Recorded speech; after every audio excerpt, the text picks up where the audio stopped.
Magandang araw po sa ating lahat mga kapatid, and isa na naman po napakagandang araw po ang pinagkaloob po sa atin ng Panginoon. At ibig po sabihin nun mga kapatid is panibagong pag-asa po para sa ating lahat sa pagdilat po ng ating mga mata.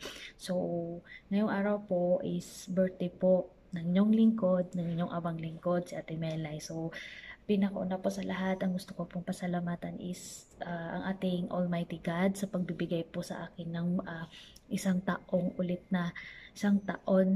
ulit na existence po, and pasasalamat po sa walang sawa po niyang pagmamahal at pag-akay po sa bawat araw po na kinakaharap ng Ate Melay sa ating mundo. So nawa mga kapatid, mais makakapag-spare po kayo sa akin ng kunting oras nyo po upang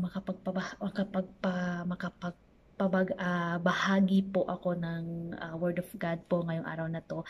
And just little bit time lang po na mapakinggan nyo po yung gusto kong ibahagi po o i-share sa inyo.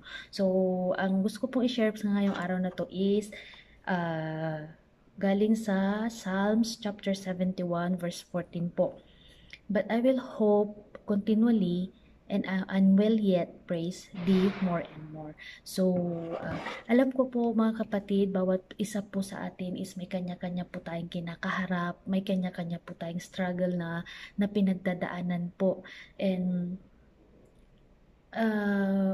mga kapatid, masasabi ko po sa inyo, kanya-kanya po tayo ng mga pinagdadaanan. Alam ko po, mahirap. Alam ko po, nakakawalang pag-asa. Alam ko po na dumadating na po tayo dun sa point po na gusto na po nating mag-give up. Pero mga kapatid, alam niyo po ba na may kasabihan na God will make a way? Oo, God will make a way. Mga kapatid, hindi po kawalan po sa atin na kahit nandyan na po tayo sa point na ayaw na po natin, magtiwala po tayo sa Panginoon. Let's strengthen our faith. Magdasal po tayo. Alam niyo po ba ang ginagawa ko pag inaatake po ako ng anxiety, ng lungkot, ng stress, ng fear? Nag-i-spare po ako ng time na mag-isa po ako. Nagwo-worship po ako mag-isa, nakikinig po ako ng mga worship songs, and then pinifeel ko po na na i-connect po yung heart ko sa puso ng ating Panginoon. Nagsusumbong ako sa Kanya. Sinasabi ko lahat ng yun lang nararamdaman ko, to the point na umiiyak ako. Alam niyo mga kapatid, napakasarap po na maramdaman after nyong mag-praise, after nyong mag-pray, after nyong mag-worship sa Kanya. Napakasarap po ng pakiramdam. Nawa mga kapatid na matry nyo po yun. Just try po.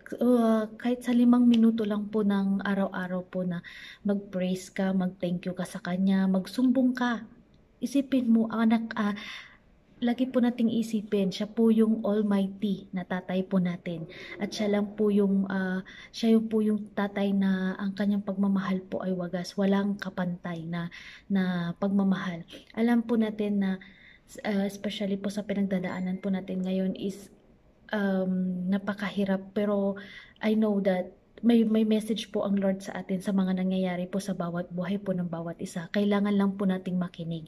So, yun lang po mga kapatid. Maraming salamat po sa ilang minutong pakikinig po sa akin. God bless po sa ating lahat, at lagi ko pong pinagdadasal po ang kagalingan po ng bawat isa, protection po para sa lahat po, and love po. Spread love and positivity. So, goodbye po.